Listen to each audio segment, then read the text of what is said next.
bienvenida. Muchas gracias, Albey, muy contenta. Eres la escritora número 19 de este año. Ya Bastante. estamos en la recta final. Hay varias personas que están en el público que también fueron escritores incógnitos los años anteriores y vamos a hablar de tu novela. ¿Listo? Okay. Maritza, antes de meternos con El lugar de las sombras, quiero preguntarte en qué momento te pica el bicho de la escritura. Porque eso pica, seamos realistas. Sí. No, me pica en el 2000. Ajá. En el año 2000 ingresé al taller de Mario Escobar Velázquez, un escritor que ya falleció, y empecé a escribir cuento, a escribir poesía, y ya después estuve en el taller de Luis Fernando Macías, en el que estoy actualmente, y ya después, en el 2015, empecé a escribir esta novela. Y esa novela fue pulida desde el 2015 hasta el 2022, ¿o cómo fue ese proceso? Porque uno escribe de tajada, y los que escriben acá saben que uno primero escribe con los riñones, con las vísceras, y luego pule, ¿cierto? ¿Te demoraste estos 7 años? ¿La dejaste reposar? ¿Te olvidaste de ella? Contanos todo eso que pasó en estos 7 años. Bueno, la novela nació de un cuento que se llamaba En las tinieblas. El cuento lo escribí en un momento en que yo estaba en toda la crisis depresiva. Ajá. Entonces escribí el cuento, lo leí en el taller de Mario y inicialmente pues el cuento gustó, pero lo dejé ahí guardadito. Y ya había empezado mi tratamiento psiquiátrico, estaba como ya más lejos de la parte dolorosa o la parte crítica de la depresión, y empecé a buscar lo que había escrito en esa época y encontré el cuento que se llamaba En las tinieblas, y dije, bueno, voy a arreglar el cuento. Cuando empecé a arreglar el cuento, empecé a darme cuenta que entre renglón y renglón había toda una historia, porque el proceso que vivimos las personas que sufrimos de depresión es un proceso en soledad, y es un proceso en el que uno va creando su propio mundo, tiene unas sombras que lo acompañan en ese mundo. Entonces empecé a recordar las conversaciones que yo tenía con las sombras y con todo lo que viví en esa época, y ahí ya empecé a escribir la novela. Ahí fue donde nació. Tuve momentos en los que paraba, por eso de pronto se demoró 5 años en terminarse. Ya voy entendiendo porque es Lucía, que es el personaje. Luciana, perdón, va conversando con las sombras y con las noches y los silencios. Sí. Ya lo voy entendiendo. Pero el libro, que comienza por un lado y luego se va por el otro, como si fuera la traca. Ahorita estamos hablando de la traca. Como que va así una línea recta y cuando menos piensa se comienza a voltear, ¿cierto? Exacto. Y comienza con un asunto del insomnio. Sí. ¿Cierto? Sí. Todavía no me quiero meter por ahí. Ajá. Quiero quedarme todavía con lo que pasa que estaba explicando lo del otro que se me ocurrió. ¿Quiénes fueron los primeros lectores de la novela luego que la terminaste? Antes de llegar al editor, por supuesto. Ah, bueno, no vale. Una de mis hermanas, ella siempre le gustó lo que yo escribía, y ella empezó a leer la novela y me decía, pásame los capítulos, y yo se los iba como pasando hasta que ya no se los pasé más y ya. Y una vez yo la escribí pues con el profesor Luis Fernando Macías, decidí que me faltaba mucho en la parte de corrección de estilo, que me faltaba mucho aprender. Entonces empecé a trabajar con Dali, que la tenemos acá al frente. Entonces ella fue como la primera lectora, porque ya era una persona diferente a las del taller. Y con ella yo veía la fascinación que ella tenía por la novela, y eso hacía que yo me motivara cada vez más a corregirla, a agregarle, a quitarle. También con ella fue muy bueno el trabajo porque de alguna manera me leía la mente, como decía yo. Entonces nos metíamos en esos momentos que yo viví, y podía reforzar más cosas que había puesto de primer plano. Cuando ya la terminé de corregir con ella, Luis Fernando en el taller le sugirió a una compañera que la leyera. Ella la leyó y le gustó, entonces yo en ese momento dije, bueno, tengo un buen material. Y ya no tuve temor en entregarla a otros compañeros que la quisieron leer, Y ya de ahí, ya sí, ya pasó al editor, al primer editor, que fue Gabriel Lopera, que él me la corrigió y ya llegó al CES. Al CES, que es con quien terminaste editando, ¿sí? Con la que terminé publicando. Publicando, sí. Perdón. Sí. Bueno, quiero meterme con los títulos. Ok. Los títulos de la novela son muy particulares. Uno está acostumbrado a que las novelas estén divididas como capítulo 1, capítulo 2, ¿cierto? Pero todos los capítulos que entre otras cosas son cortos, no son largos, tampoco son extravagantes ni cansadores. Es una novela que se lee tranquilamente, ¿cierto? Los títulos son muy dicientes. Uno cree que no dicen nada, pero dicen mucho. Uno dice, pero porque este título termina siendo algo importantísimo. Hay unos, no los voy a leer todos, como los voy a ir saltando. Okay. Cartas ocultas. Sí. Uno no entiende por qué es cartas ocultas hasta que Luciana las descubre casi al final, ¿cierto? Y eso es lo que vamos a hablar ahorita. El lector, la chapa brillante. Está también el pañuelo. Ese del pañuelo es una cosa, usted va leyendo ese capítulo y cambia todo y usted queda como, ¿what? Vení, ¿qué pasó aquí? Bueno, la matanza de Herodes es un capítulo impresionante. La pastilla de la felicidad. ¿Y cuántos de nosotros hemos buscado alguna vez una pastilla para la felicidad? ¿Sí? No sé si pensaste ahí en Aldous Huxley y Un Mundo Feliz. Sí. Sí, bueno, no quería meter como las patas, sí, por eso quería como preguntarte. La columna rota, este capítulo es impresionante. Éxodo y la mujer del medio, sí. Las personas que comienzan a sufrir de depresiones o que comienzan con un insomnio se comienzan a fragmentar también. Sí. No sé si alguna vez lo sentiste escribiendo.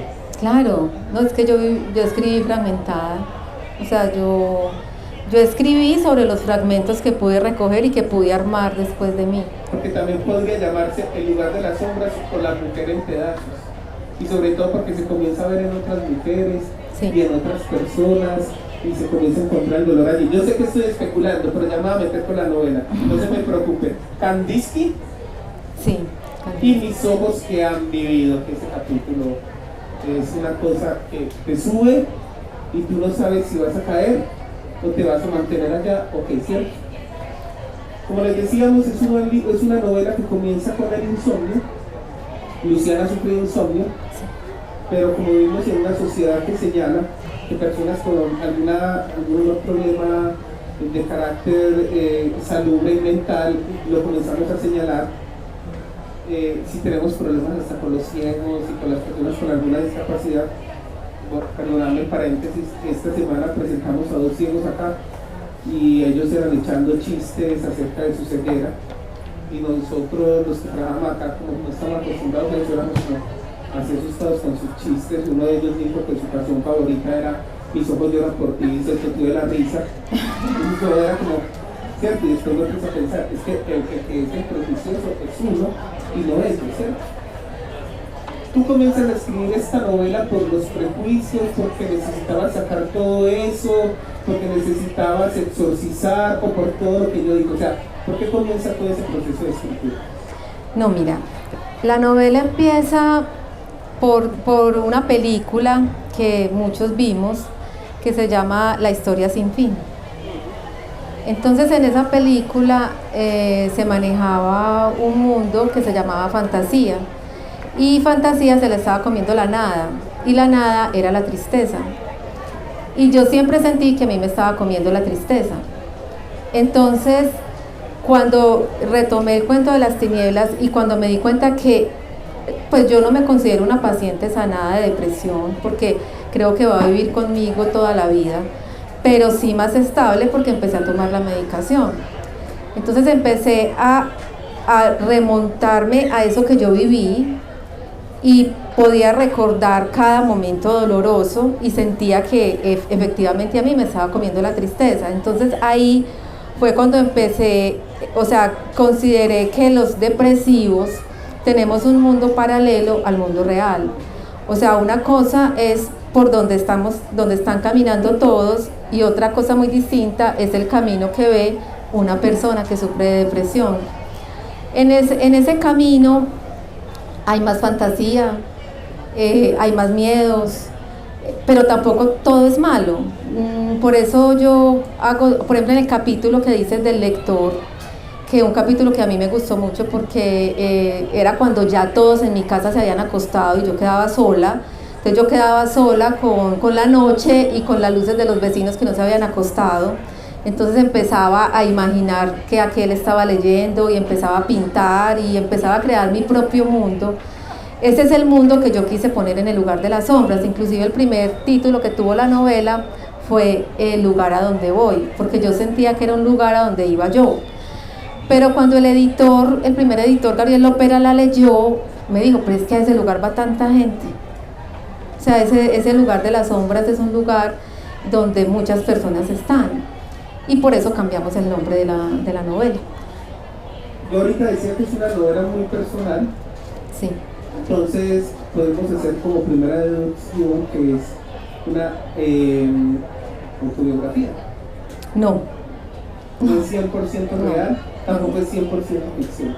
No, o sea, yo pienso que uno cuando empieza a escribir y empieza a crear personajes, ve cosas de la realidad y después se voltea y los hace como uno quiere formarlos. Entonces está basada en algo real, que es la depresión, está basada en una vivencia real, que es la depresión, pero no, yo creé personajes ya después de haber vivido esto. Conocí mucha gente que pasaba por procesos de cáncer, que la familia también sufrían, o cómo quedaba esa persona después de pasar por un proceso de cáncer, cuando se le acababa su matrimonio. Entonces empecé a ver que a ese lugar va mucha gente después de ciertos procesos que a lo mejor yo no había vivido, pero que empecé a sentirlos y a vivirlos. Entonces de ahí empecé a crear historias, a crear personajes, y de ahí pues salió toda la novela, pero no es autobiográfica. Listo.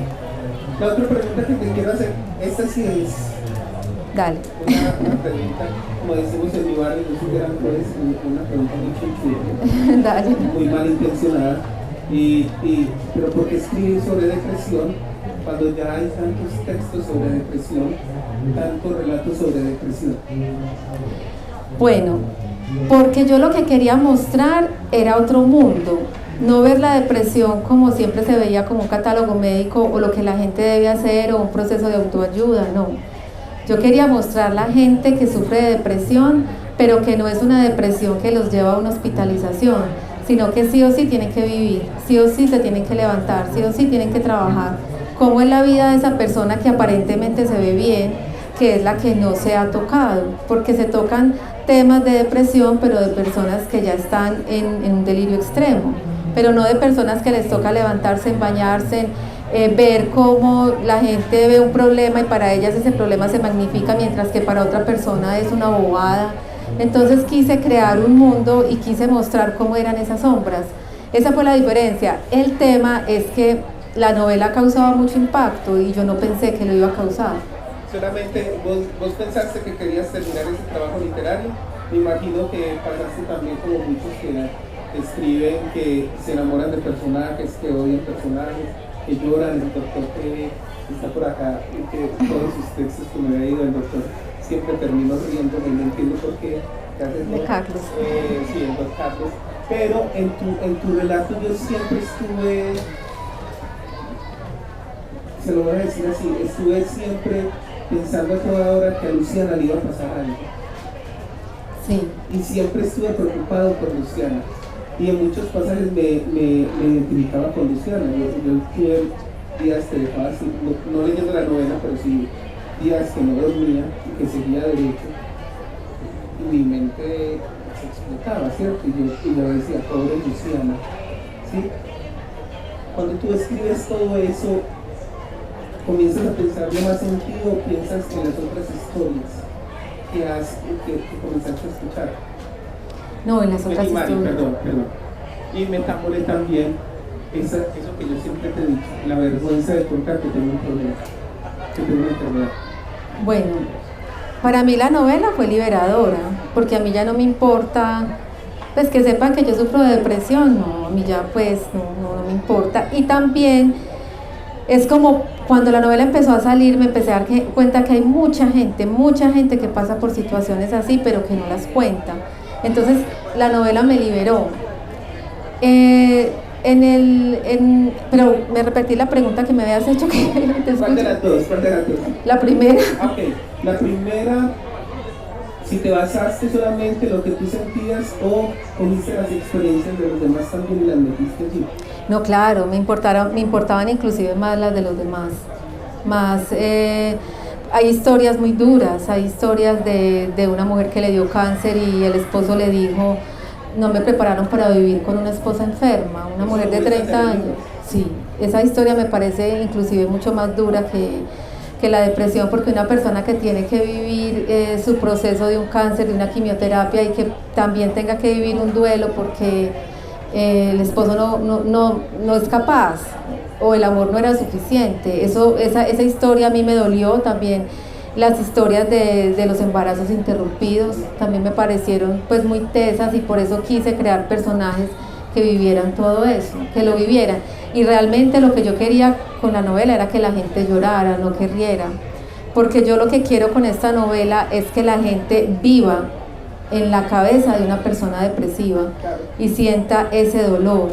O sea, sienta que hay gente y yo inclusive tengo una amiga que leyó la novela y me decía: ay, no, es que yo eso no lo entiendo, porque yo nunca he vivido eso, yo no sé qué es eso. Entonces que ella lo leía y se asustaba. Yo le decía: no, es que eso es una realidad. Y cuando la gente me dice que lloró o que no podía dormir o que prefirió no leerla antes de acostarse, yo me siento feliz, porque eso era lo que yo quería, que sintieran y que vivieran lo que se vive cuando no se puede vivir. Y la otra pregunta fue, ya nos dio conmigo. Bueno, otra. Bueno, lo de la vergüenza, porque volvemos a lo mismo, vivimos en una sociedad que estigmatiza, ¿cierto? Entonces creemos que una persona depresiva se va a matar, se va a suicidar, ¿cierto? Y si toma pastillas, está loca, porque nuestra sociedad es una sociedad del señalamiento, ¿cierto? A Luciana le pasa eso y no cuenta su depresión, no les está haciendo spoiler, listo, tranquilo, para que ahorita compre la novela y se la lleve. ¿Vos viviste eso? ¿Lo escuchaste de otras personas? ¿Cómo llegaste a ese tema? Porque yo ya voy en la página 50 y estoy asombrado de todas las pastillas que se ha metido Luciana en el cuerpo, cambiando por tratar de dormir. Y eso es una cosa impresionante. Eso es real, totalmente real. El capítulo en el que ella va y le ruega al señor de la farmacia que por favor le venda sin fórmula médica un Rivotril es real. Eso lo viví yo. O sea, yo no podía dormir y ya llevaba 3 días sin poder dormir, y cuando uno no duerme la vida es circular. O sea, tú no sabes qué te pasó un día y qué te pasó el otro. Entonces, a mí me decían, por ejemplo, un amigo lo diagnosticaron de alguna enfermedad y dijo: me mandaron Rivotril para dormir. Entonces yo a mí me apuntaba Rivotril, y como eso no lo vendían sin fórmula médica. Entonces ese capítulo, que es el que más ha impactado, porque es real, caminando, inclusive a veces he pasado por la farmacia que el señor me lo decía: no le puedo vender esa pastilla. O sea, es que él era bien, o sea, porque él decía: es que yo no le puedo vender eso, pero sin embargo al final lo convencía de que me la vendiera y me la tomaba.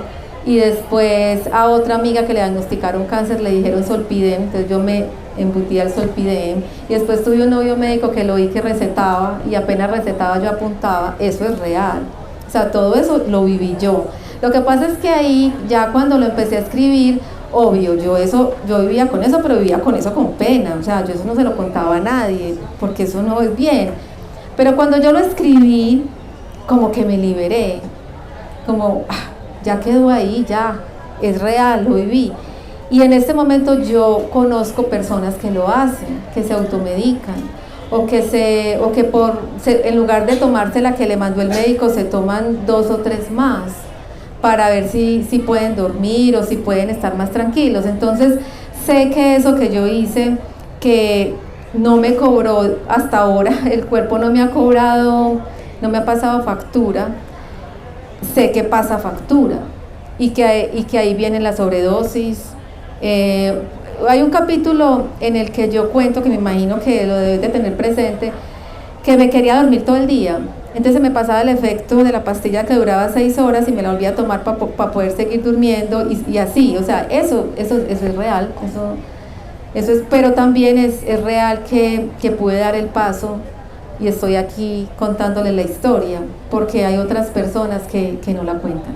A mí Luciana me marca mucho por esto, y es que Luciana en medio de su desespero pone a las personas que trabajan en droguerías contra la espada y la pared. O sea, sí. El problema de la eticidad ahí es tremendo. Por un lado está la ley, pero por el otro lado está el desespero del otro, ¿cierto? ¿Vos llegaste a hacer alguna reflexión frente a ello?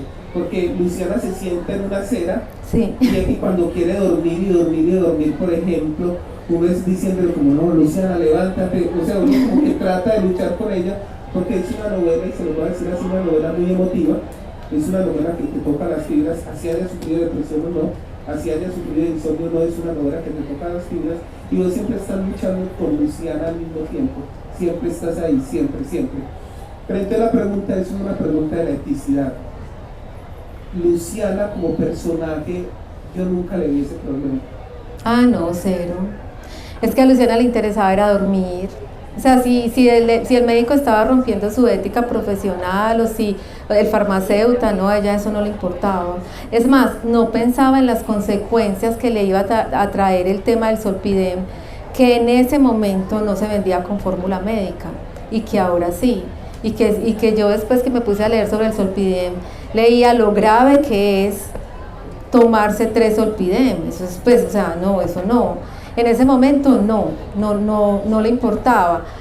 Por eso en la novela, y que está aquí presente y la tengo acá al lado, yo le dediqué la novela a mi hermana Catalina, porque ella sufrió conmigo. Yo sentía su mirada y sentía que ella sufría cuando me veía así. Y cuando ella empezó a estudiar medicina, ella me dijo, tenés un problema, tenés un problema, y mi psiquiatra, la profesora de psiquiatría de ella, Lina Gudelo, ella le contó y le dijo, tiene que venir. Y Lina para mí fue el antes y el después. O sea, es que cuando yo le conté todo lo que yo pensaba que era normal, porque yo pensaba que era normal no querer levantarme, que era normal que cualquier problema me diera duro, cosas que yo consideraba que eran normales, y ella me dijo, no, es que eso no es normal, pero lo que vamos a hacer es que vamos a empezar de cero, esto hay que organizarlo. Cuando yo empecé a ser juiciosa con mi medicación, cuando empecé a poner de mi parte en ese sentido, ya la vida empezó a tener otro color, y yo pienso que alguien que leyó la novela me dijo algo que es verdad, me lo dijo justamente ayer, que me hicieron una nota por RCN y ella escuchó la nota y decía, pero es que los depresivos son egoístas, porque no piensan en sus papás, no piensan en las personas, en sus hermanos, no piensan en ellos. Hay una parte que yo pienso, y es que de haberla vivido de pronto tan sola, fue lo que me ayudó a que cuando yo viera una mano que me extendieron, que fue la de mi hermana, pegarme de esa mano. Pero cuando de pronto la persona siempre tiene a alguien al lado, a veces le parece bien vivir así. En ese sentido, a mí sí me parece que los depresivos podemos ser egoístas. A mí un personaje como que me da ganas de darle pato. Ya sé quién es. ¿Puedo decir el nombre? Claro, ¿no? Eso sí es spoiler, Pablo. Ah, no, Pablo, sí, Pablo era... Pablo es el típico... Emilio, no esté triste, hermano. Eso es Pablo, ¿cierto? No, Pablo es... Luciana, es que usted no puede hacer esto, Luciana, es que... O sea, como que no es capaz de meterse dentro del puesto del otro, y a mí como que eso me da ganas de meter unos ninjazos, ¿cierto?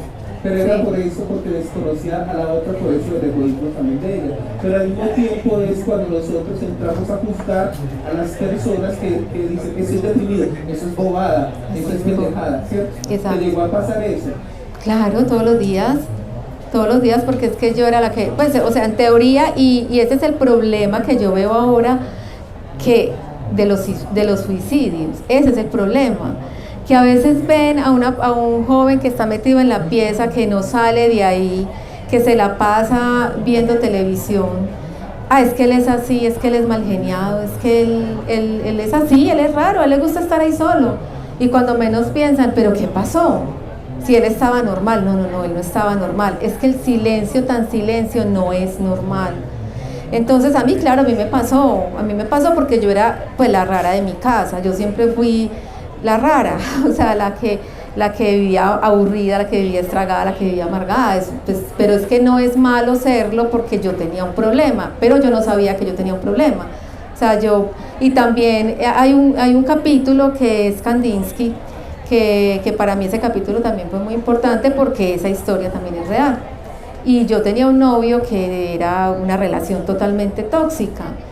Y no, yo pensaba que eso era normal. O sea, era normal uno de pronto aguantarse cosas que no se tiene por qué aguantar, son normales. Cuando una amiga de la universidad se leyó la novela, ella me llamó y me dijo, ay no, yo quiero ir donde el psiquiatra, y me empezó a contar que su esposo le decía, ves que vos ¿por qué sos así? ¿Por qué no puedes ser tan bonita como esa otra compañera tuya? O vos, ¿por qué? No, es que eso no se hace. Es que uno no tiene por qué aguantarse el maltrato emocional, que es que creo que es hasta más duro que el maltrato físico. En la novela, yo creo que cuando leen ese capítulo dicen, ay, me está vieja, ¿por qué se aguantaba eso? Y eso es una cosa que me ha pasado con la novela. Yo en ningún momento pretendí escribir algo que ayudara, no. Yo quise exponer y contar historias, pero la gente, cuando se identifica, entiende que es que eso no es normal. Mari, yo quedé con muchas sensaciones, ese es obvio. Bueno, ya no eres la rara, porque ya tu hermana estudió medicina, hay que estar loco para estudiar medicina, ¿no? Sí. Perdona a los médicos, dijeron. Que hay bastantes. Chiste para ustedes, muchachos. Pero yo me quedo pensando en ese del amor, porque la gente cree que una persona depresiva no puede amar. Y ese es un tema tan recurrente en la novela. Sí, porque de alguna manera Luciana se sentía incapacitada para amar. Ella sentía que hacía daño por su misma manera de ser. En la novela hay una parte que yo vuelvo y menciono, el libro de La historia sin fin, que Bastián es el niño que lee la historia, y Bastián termina metido en la historia, el lector. Y eso mismo lo dije en algún capítulo, que Luciana simplemente quería que alguien la leyera y la quisiera así, porque casi siempre van buscando una perfección, algo perfecto, algo que sea tolerante, una persona que tolere, una persona que no se ofusque, una persona que no sea real. Y si una persona depresiva todo le parece difícil de solucionar, a veces en la novela Luciana sentía que para ella era difícil amar y que la amaran, y eso fue como eso recorre, yo creo que toda la novela. Pero ya iba a decir Maritza, pero Luciana también es un ser que no se pone en evidencia. Sí. Es un ser que parece como si estuviera con un acorazado, como si estuviera protegida, pero ella se desmorona por dentro todas las noches. Porque Luciana aprendió a estar sola con su depresión y a no hacerla pública, para que no sintieran como eso, hay que pesar de ella, si pica ella, qué pecado, qué hacemos con ella. Por eso Luciana se tragó su depresión. Y la pregunta es, porque siempre creemos que las personas con depresión son demasiado frágiles, ¿cierto? Uh-huh. Y Luciana antes sabe lo que vive y trata de ayudar a los demás. A los demás se encuentra con esa enfermedad, pero siempre piensa, ay, es que Pablo me va a decir, sí. Ay, es que Pablo tanto, ay, es que tal cosa, es que no va a hacer las cosas calladas, ¿cierto? Uh-huh. Y es ese asunto de llevar la procesión por dentro, ¿cierto? Yo quiero hacerte una última pregunta, porque le quiero dar la voz a ellos. No quiero hacer más spoiler, pero no te quiero decir a quién era el otro, que le quería dar pata. Ay, no, yo quiero que me lo digas. Quiero que les digan. Sí. No, léanla, porque de pronto terminan amando y dicen lo contrario. Y tiene que ver con el asunto que la gente confunde tristeza con depresión. Sí. Y hay una escena donde aparece todo esto, que comienzan a decirle, no, usted no está deprimida, usted está triste. Eso es muy duro, para convivir con los demás, y a Luciana le sucede eso. Sí, lo que pasa es que hay un tema, a ver, yo por mi novela y por lo que escribí, amo a los psiquiatras. O sea, para mí no hay nada malo en ir donde un psiquiatra, ni hay nada malo en que te mediquen absolutamente nada. Cuando yo no sabía que yo tenía una enfermedad, yo acudía a terapia. La terapia también es muy importante. Si vos pasas por algo momentáneo, si es simplemente algo que es pasajero, que no es tu estado normal de estar, o sea, que no vivís a toda hora triste. Pero cuando de pronto yo busqué, y Luciana lo buscó también, mucha terapia, o le decían, no, es que ponga de su parte, o haga yoga, todo eso es muy válido. Pero cuando una persona tiene un problema, le falta serotonina, que es la sustancia que regula el estado de ánimo, o le falta otra sustancia, porque hay miles, y aquí están los médicos de enfermedades que pueden derivar en una depresión, en un trastorno de personalidad. Eso no te lo va a quitar una terapia, no te lo va a quitar. Yo iba donde por ejemplo, un psicólogo, y yo salía muy contenta de ahí hasta que cogía el bus y llegaba a la casa. Cuando ya llegaba a la casa, estaba mi problema estaba ahí. Entonces yo también menciono eso, aunque la terapia es algo súper importante, y los psicólogos también, pero hay que saber dónde estoy. O sea, a mi otra hermana me lo dijo una vez, es que a vos ese problema se te salió de las manos, es que ya no estaba en mis manos. Entonces, si ya uno siente, o si uno ve que hay una cosa recurrente, hay que aceptarlo, y hay que aceptarlo en uno y en los demás. No es pecado tener un hermano, tener un hijo, tener un esposo depresivo, eso no es pecado. Pecado es dejarlo solo, o decir, no, entonces separémonos. No, ahí es donde está el pecado. Y también el pecado del depresivo está en no dejarse ayudar. Si te van a dar la mano, recíbela. Escuchándote hablar, veo como a Luciana también. Sí, no sé por qué. Pero al mismo tiempo comienzo a ver las personas que hemos abandonado por el miedo, porque también hay que ponerse del otro lado, el miedo que puede sentir una persona frente a cómo puede ayudar a una persona con depresión, ¿cierto? O una persona con alguna enfermedad, como por ejemplo con insomnio. Sí, el insomnio. ¿Cierto?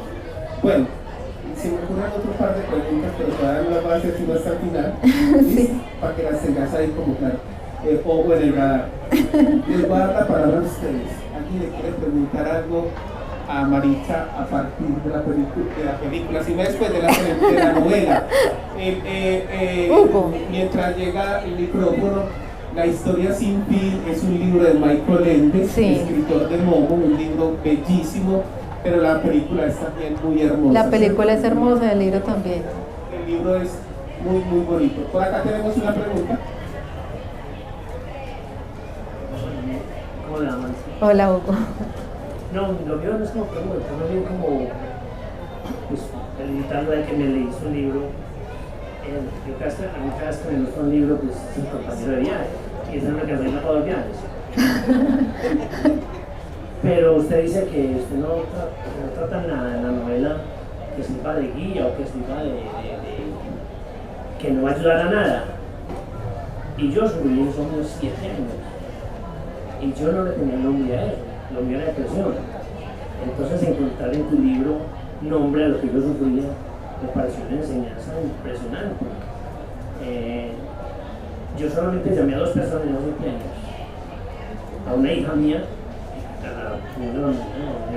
y lo que me dijo fue que no, papá, usted está entusado. ¿Entiende? Yo soy enamorado de nadie, de ninguna. Y otro, bueno, Fernando Macías, el que me llamaba para nuestro profesor, yo lo llamaba para que no me tuviera miedo de la mañana, salía a andar calles por el pueblo.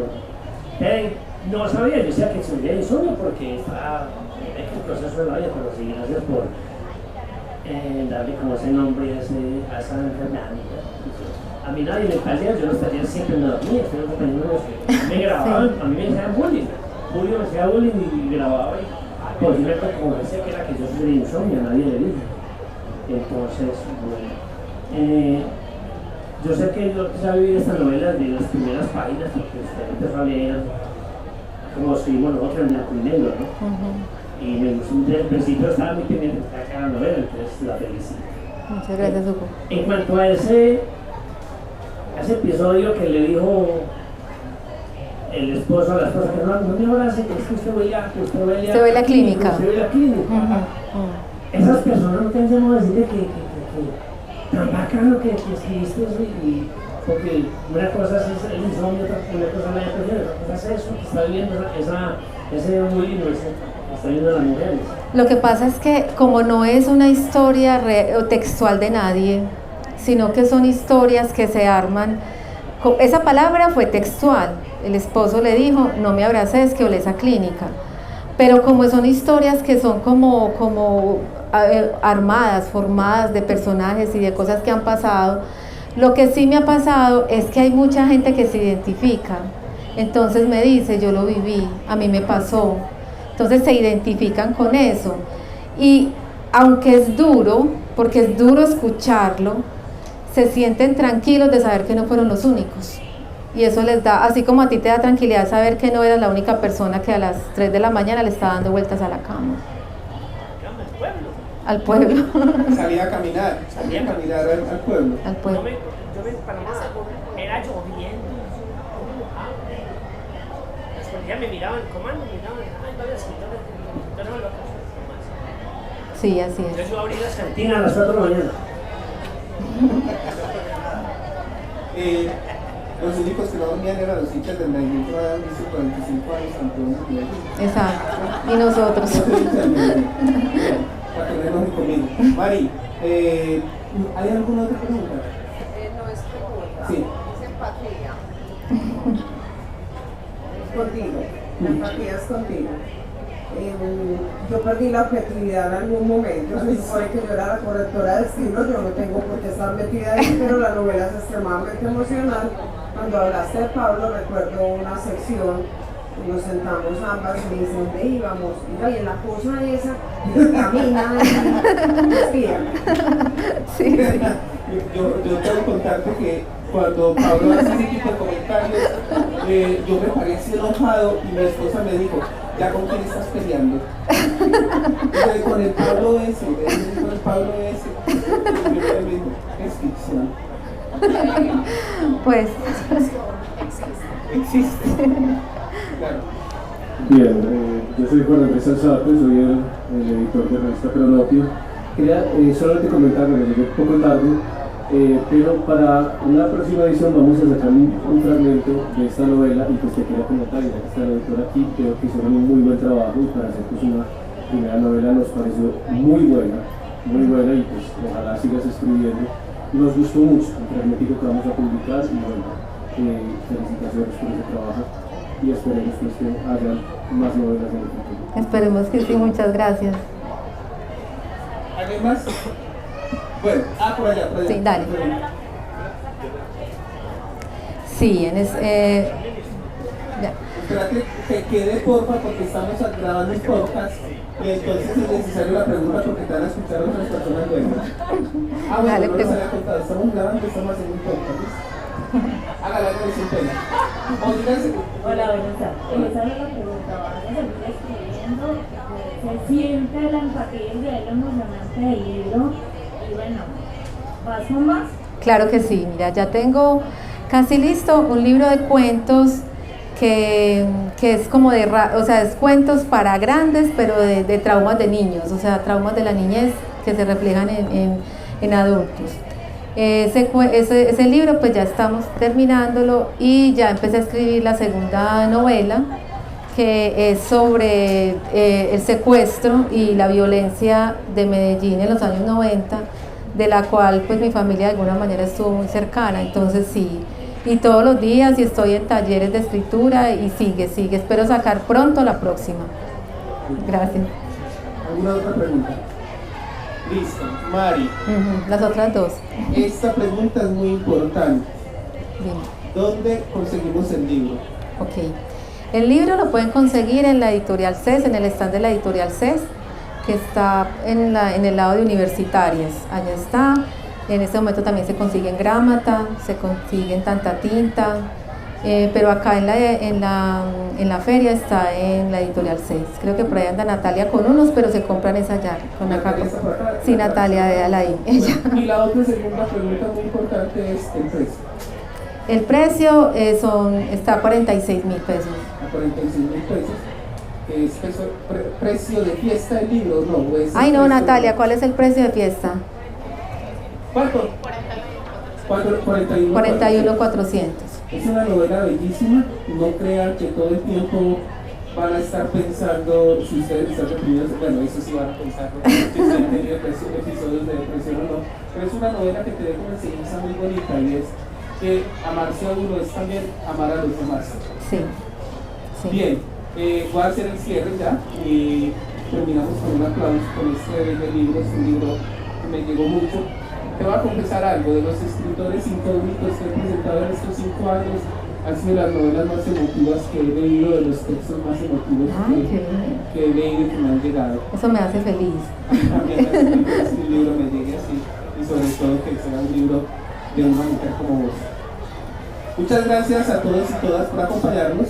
Los invitamos a seguir acompañándonos en este espacio, explorando la Casa de la Imaginación y su programación. Recuerden prestar un libro para que lean Bajo los hombros de los árboles en este gobierno. Exploren la riqueza de los mundos virtuales de la Biblioteca Digital con Fama y a conocer nuestro stand de lecturas con Fama que está ubicado en el Arquidiorama. Este fue el libro de Maritza Franco Alzate, El lugar de las sombras, una novela preciosísima, recomendadísima. Y esto fue Escritores Incógnitos por el día de hoy. Quédense, ahorita viene el Palabrero, vamos a hacer un podcast a las 4 de la tarde.